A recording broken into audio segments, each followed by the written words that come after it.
करीबन 13 साल पुरानी बात है। तब केंद्र में यूपीए की सरकार हुआ करती थी, जिसके मुखिया मरहूम डॉक्टर मनमोहन सिंह थे। उस वक्त 2G स्पेक्ट्रम, कॉमनवेल्थ गेम्स, कोयले को लेकर कुछ रिपोर्ट्स आई थीं, जिसे सीएजी ने तैयार किया था। इन सीएजी रिपोर्ट्स में बहुत बड़े बड़े घोटाले का जिक्र हुआ था, जिसने सरकार की नींव हिला दी थी। ये वही रिपोर्ट्स थी जिसने न सिर्फ देश को ये बताया कि सीएजी कितनी ताकतवर है, बल्कि ये भी बता दिया कि सीएजी की रिपोर्ट्स केंद्र की सत्ता तक को बदल सकती है।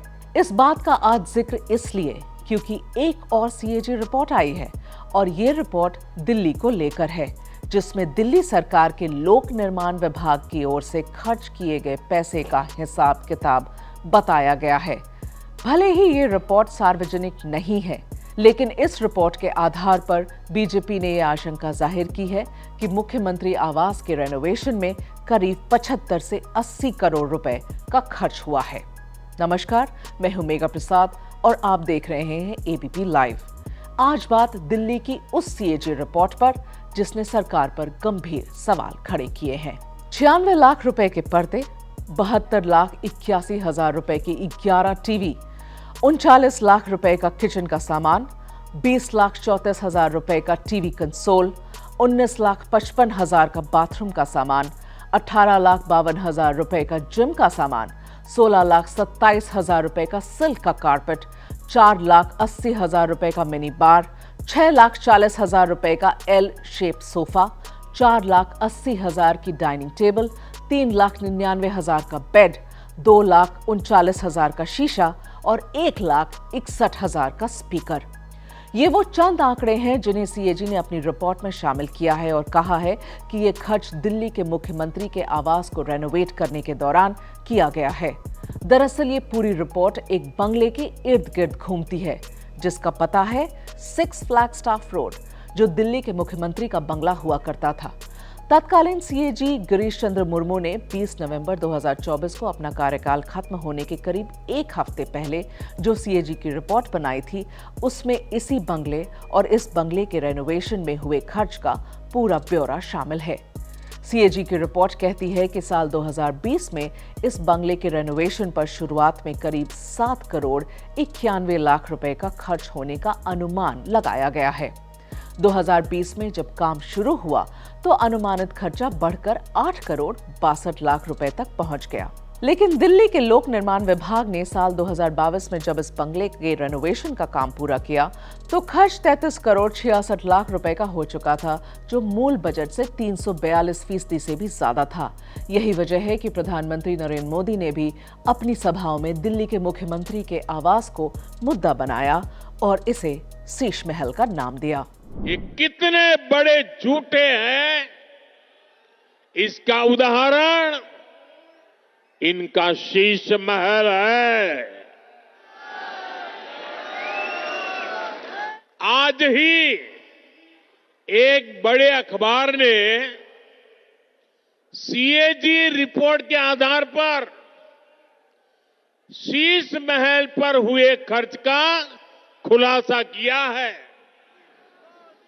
और साथियों, आपको ये जानकर के पीड़ा होगी, दर्द होगा, अरे पूरे देश के लोग चौंक जाएंगे जब दिल्ली के लोग कोरोना से जूझ रहे थे,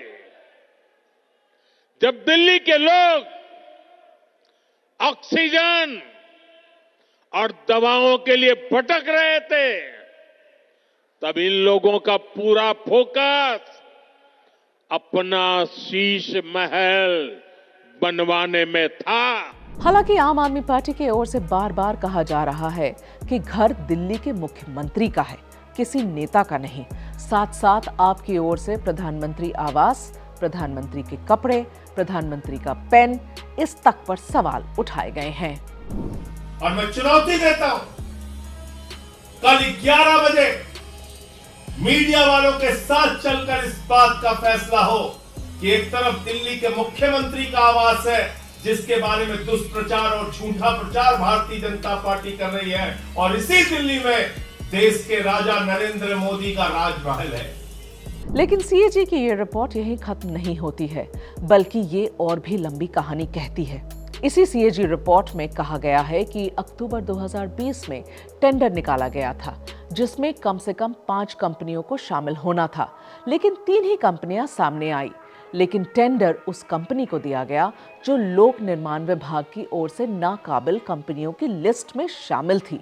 सीएजी की रिपोर्ट कहती है कि जिन जिन कंपनियों ने स्कूलों में क्लासरूम बनाए, अटल समाधि स्थल पर पार्क बनाया था, उन कंपनियों को ये कहकर खारिज कर दिया गया कि उन्हें वीआईपी इलाकों में काम करने का कोई अनुभव नहीं है। सीएजी की रिपोर्ट ये भी कहती है कि बंगले के रेनोवेशन में जो 33 करोड़ 66 लाख रुपए का खर्च हुआ है, उनमें ऑडिटर का दावा यह है कि 18 करोड़ 88 लाख रुपए आर्टिस्टिक, एंटीक और ऑर्नामेंटल आइटम्स पे खर्च किए गए हैं। लेकिन लोक निर्माण विभाग ने इस खर्च को एक्स्ट्रा आइटम्स में दर्ज किया है। सीएजी के इस रिपोर्ट में 198 सामान्य एक्स्ट्रा आइटम्स और 40 एक्स्ट्रा इलेक्ट्रॉनिक आइटम्स की लिस्ट भी बनाई गई है। सीएजी के इस रिपोर्ट में यह भी कहा गया है कि सैनिटरी आइटम्स, फर्नीचर और जिम के उपकरण लगाने पर 1 करोड़ 87 लाख रुपए का खर्च किया गया है, लेकिन इन्हें स्टाफ ब्लॉक और कैंप ऑफिस में लगाए गए एक्स्ट्रा सामान के नाम पे दर्ज किया गया है। इसके अलावा सबसे बड़ी बात यह है कि रेनोवेशन के दौरान लोक निर्माण विभाग ने बिल्ट अप एरिया को 1397 वर्ग मीटर से 36% बढ़ाकर 1905 वर्ग मीटर तक कर दिया। सीएजी की रिपोर्ट कहती है कि उनमें से जो 33 करोड़ 66 लाख रुपए के खर्च का ऑडिट किया है, वो सिर्फ 31 मार्च 2022 तक का ही खर्च है। हालांकि बीजेपी के प्रदेश अध्यक्ष वीरेंद्र सचदेवा का दावा है कि इस बंगले का रेनोवेशन साल 2023 तक हुआ, जिसका आंकड़ा सीएजी के पास उपलब्ध ही नहीं है। ऐसे में जो सीएजी 33 करोड़ 66 लाख रुपए का खर्च बता रही है, वो खर्च इससे कहीं ज्यादा है और वो आंकड़ा 75 से 80 करोड़ रुपए तक भी पहुंच सकता है।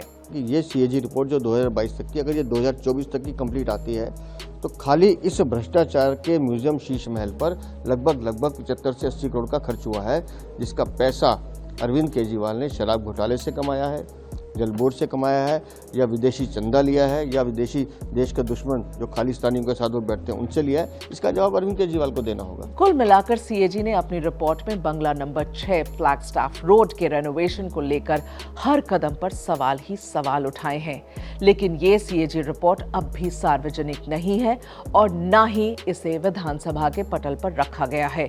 दिल्ली के एलजी ने बार-बार दिल्ली सरकार से ये सीएजी रिपोर्ट को विधानसभा में टेबल करने को कहा। इस रिपोर्ट को टेबल करने के लिए विशेष सत्र बुलाने की बात कही, लेकिन ये रिपोर्ट टेबल नहीं हो पाई और अब ये रिपोर्ट शायद टेबल हो भी ना पाए, क्योंकि दिल्ली में चुनाव का ऐलान हो गया है और आदर्श आचार संहिता लगने की वजह से अब दिल्ली में विधानसभा का सत्र नहीं बुलाया जा सकता है।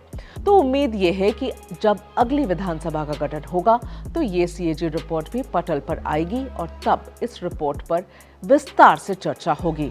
आप इस स्टोरी के बारे में क्या सोचते हैं, हमें कमेंट सेक्शन में लिखकर जरूर बताएं। शुक्रिया, आप देख रहे थे एबीपी लाइव।